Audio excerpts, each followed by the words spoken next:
What you're about to hear isn't a simple case of employee theft.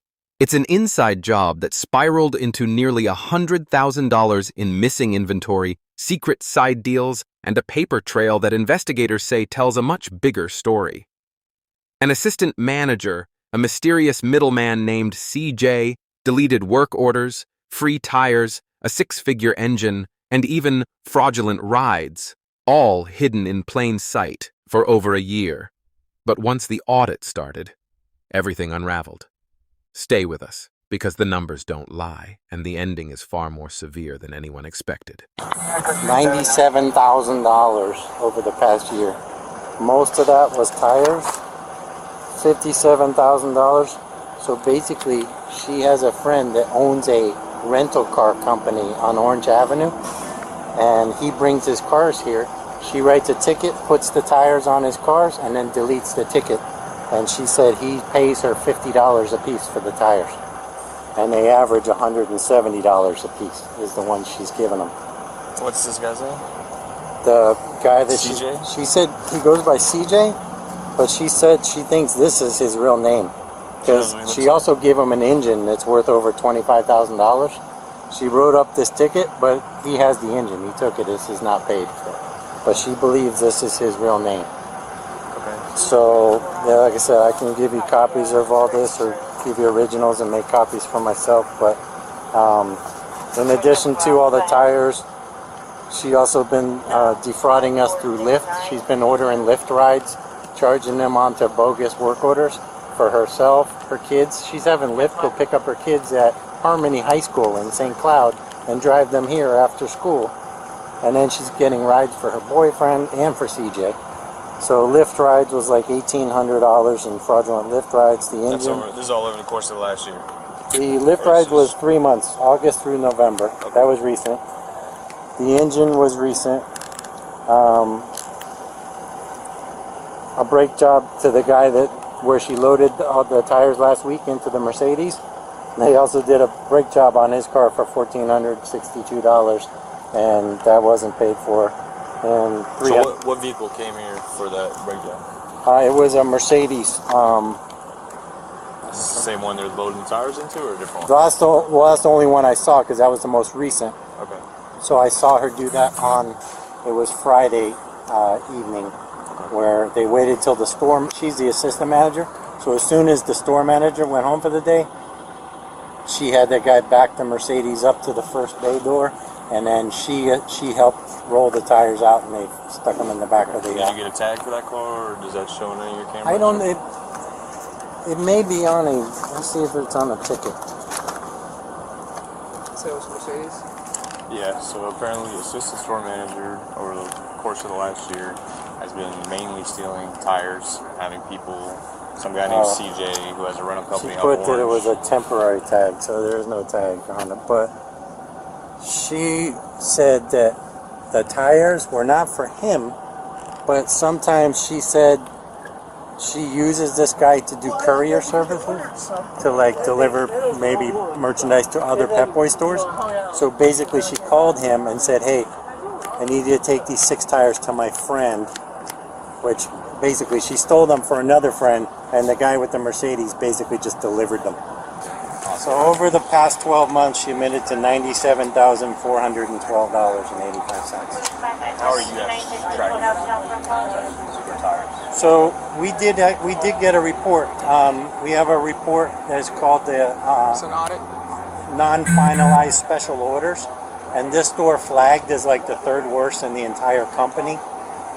And so the district manager came in here, I believe, in August, to do an audit and inventory of the tires, because basically we had, and I want to say it was about $98,000 that never went through the register, that we ordered and paid for, but were never rung through the cash register. So he came through. He did find some tires on the shelf, but a lot of where's the other $90,000? a lot of it he just couldn't account for. But at that time, they didn't know. They couldn't explain it. But her activity on that report kind of stopped on a dime in August, because he came in and started poking around. So she just found other ways now to steal tires by just, throwing them on the rental cars and all that. So it's been going for over the past year. Right here, we have all of these special order tires. Basically, you work here. Yes. You know what that means more than I do. Yeah. I barely know what that means.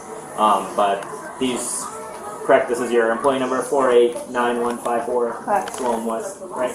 So only you have access to that. These are the tires that you ordered, and they're saying that they never made it to the shop. Those are the tires Saying that. that they never been paid for through the company. It's made it to the shop. Okay. Are So these where it came from there is up to everything else. okay?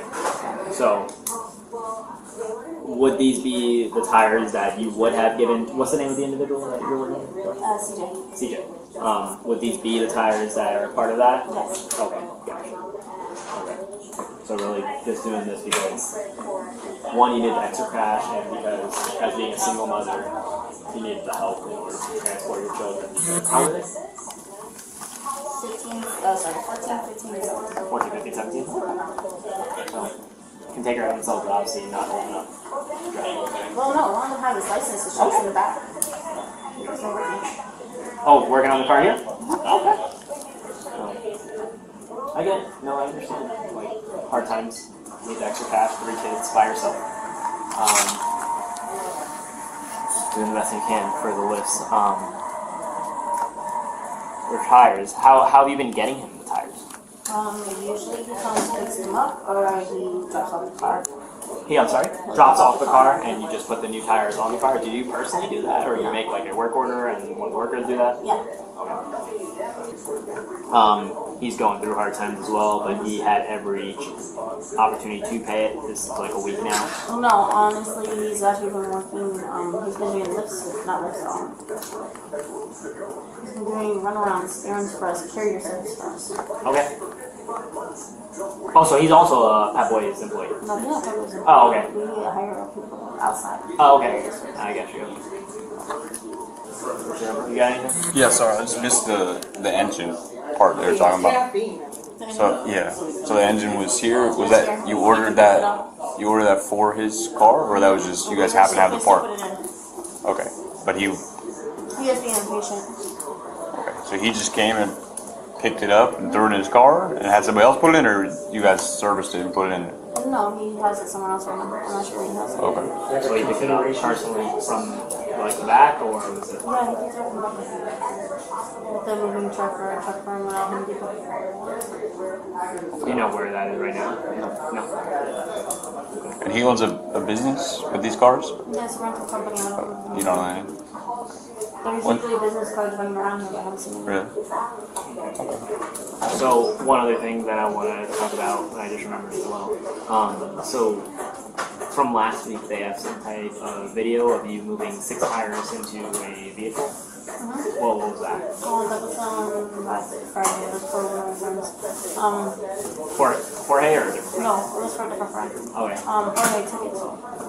Jorge took it to him, so he was the courier to move those tires to that. Okay. Who was that friend that you gave those tires to? That was Paul. Okay. He is picking them up. Did he order those tires, or the same thing under the table type thing? How much was he paying you for it? He was doing 1,000. 1,000 for each tire? No, 1,000 for Oh. $1,000. Jeez. I was just buying at that point. Not paying that much. So how does Jorge usually get notified to deliver parts? I text him. Okay. Do you have Jorge's? I do. You have a Is that right there? And you have Hoff's number? No, I don't. How do you communicate with Hoff? Usually we come up here. Come into the store. What does he drive? BMW, right BMW. I see. That's why I talked to him when he was Oh my God. You want me to screenshot and send? We'll send you a link where you can send whatever stuff you need. Well, let me see what you got first. Okay. Have they talked to you about what's going to happen after this? Like, are you going to fire you, or do you know? Oh, I already know what I'm here. It's fine. Okay. The district I don't know. manager is pissed off about it I would be because too. everybody else loves me and wants to hire me. Really? So he's very pissed off. Yeah. He's like, this is What else do you have to say? What did he have to say about it? He said he's disappointed and he goes, why didn't you come to me? And I'm like, he come to me. Yeah. He said I'm heartbroken right now. I'm supposed to be on PTO. Yeah. Sorry, Omar. Has this happened at any other stores? No, I don't know. You don't know? No, this Richard guy said that he's around. Yeah. Am I walking with you? Can you just walk instead of walking?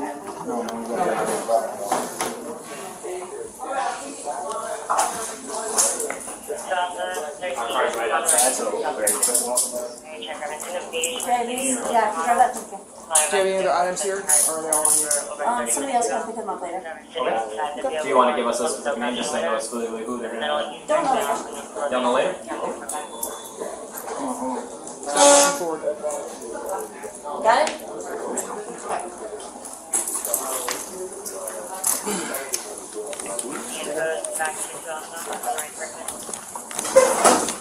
I got this time, give me about 2 minutes. I'll get one act. So, do you mind sitting with your feet further apart, please? Do you have anything on you? Illegal substances?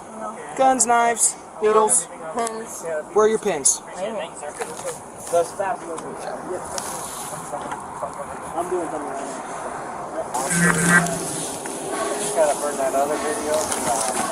Anything else I might have missed? If you Decide to burn that instead of sending it up to the link as well. Bottom first, okay? It's a little bit easier. You won't hit your head. I mean, I gotta. There you go. I gotta save it. Okay, yeah. Save it to my computer and then I can upload it. If anything, any other reason, you can always call, or I can give you a business card with my email. right. And if you're having any trouble, just send it to my email. Yeah, those. I just had a case up in Atlanta and they sent me one of those links and I handled anything. I was able to My upload. email is right there. Send it to me and everything, okay? Remember our jobs. And the. But if you can send that as soon as possible, okay? I'll do that today. Let's take a step back and break down exactly what we just witnessed, because this case is a textbook example of how internal fraud unfolds, how quickly it escalates, and why courts treat crimes of trust so seriously. Over the course of roughly a year, investigators determined that this assistant store manager systematically abused her access and authority. This wasn't a single impulsive decision or one bad transaction. It was a repeated, deliberate scheme. According to statements and inventory audits, nearly $97,000 worth of tires were ordered, installed, and then quietly erased from the system. Work orders were created, fulfilled, and deleted. Payment was never collected. Inventory disappeared. And the paper trail only stopped once a district-level audit began asking questions. One of the most significant red flags here is control over systems. As an assistant manager, she had access to employee credentials, ordering systems, and work order approvals. That matters legally because when someone in a supervisory position exploits that access, prosecutors don't just see theft. They see a breach of fiduciary trust. That's why this case didn't stop at simple theft charges. The testimony reveals multiple layers to the scheme. Tires were allegedly installed on vehicles connected to a man she identified as CJ, who operated or had ties to a rental car business. According to her own admissions, those tires, valued at roughly $170 each, were being exchanged for cash payments of around $50 per tire. That difference isn't just profit, it's evidence of intent. Courts look very closely at undervaluation because it shows the defendant understood the true worth of what was being taken. Then there's the engine, a critical moment in this case.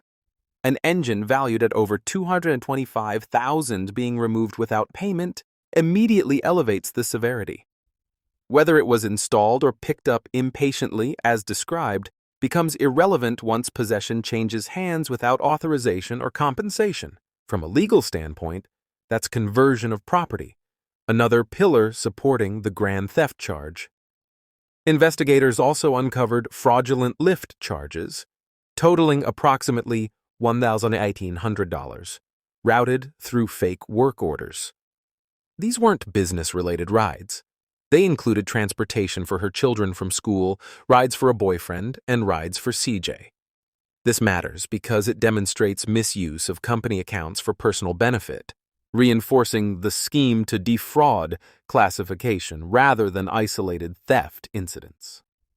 Throughout the interview, we hear repeated justifications: financial hardship, being a single parent, trying to survive. And while those circumstances may evoke sympathy on a human level, the law draws a hard line. Motive does not erase method. Courts may consider hardship during sentencing, but it does not excuse prolonged deception, especially when it involves falsified records and systemic abuse. Another critical detail is timing. The activity reportedly slowed or shifted after a district manager conducted an inventory audit in August.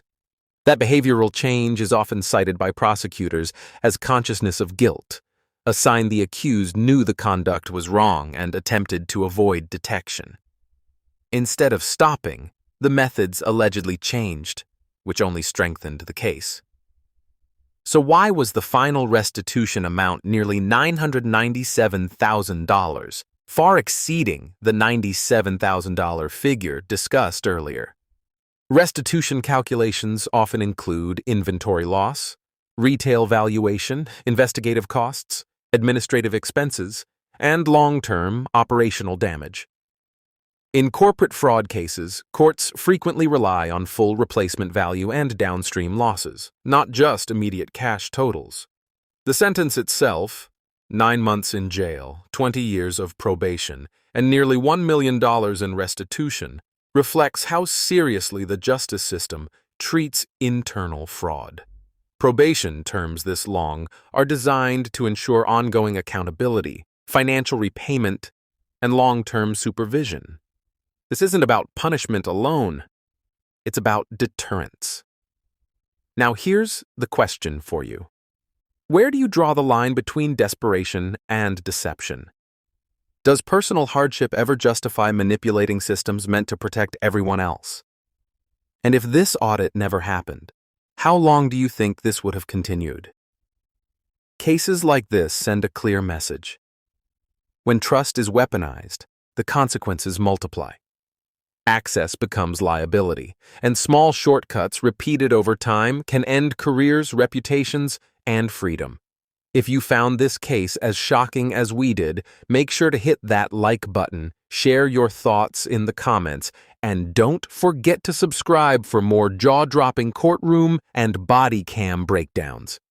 Your support helps us keep bringing you the stories that matter and the lessons hidden inside them.